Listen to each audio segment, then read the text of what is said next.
Just a week before today's Bible story happened, crowds of people had lined the streets to welcome Jesus to Jerusalem.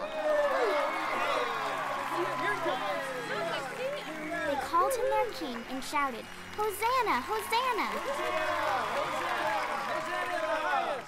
Now, just a week later, things had changed. People were mad at Jesus, especially the Jewish rulers. They wanted to get rid of him.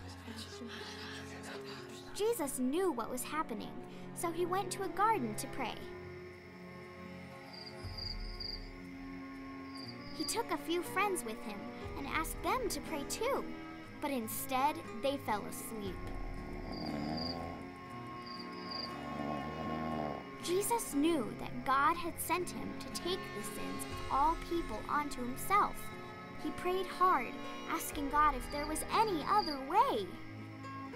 But Jesus trusted God, so he prayed, "Yet I want your will to be done, not mine."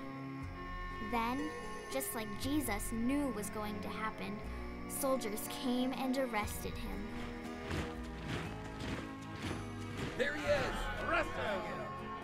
They took Jesus before the Jewish council and then before Pilate, the Roman governor. Pilate was going to release Jesus, but the crowds wanted Jesus killed.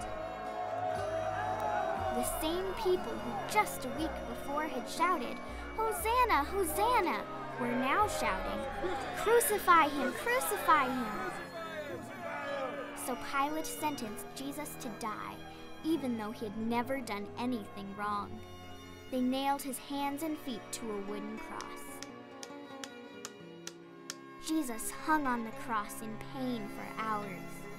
Then, at noon, darkness blotted out the sun, and Jesus died. Jesus' friends thought it was the end. They were so sad. They took Jesus' body, wrapped it in cloth, and laid it in a tomb.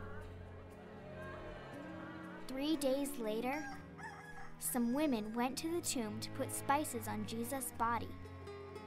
The big stone in front of the tomb had been rolled away. Suddenly, 2 angels in dazzling robes appeared. They said, "He isn't here. He is risen from the dead." The women ran to tell their friends that Jesus is alive. Oh, come see! He is risen! Jesus is alive! Yeah. Jesus died to take the punishment for the wrong things we all do. When we believe in Jesus, we can live with him forever in heaven. That's great news! Jesus trusted God, and God helped him stand strong. Trusting God helps us stand strong too.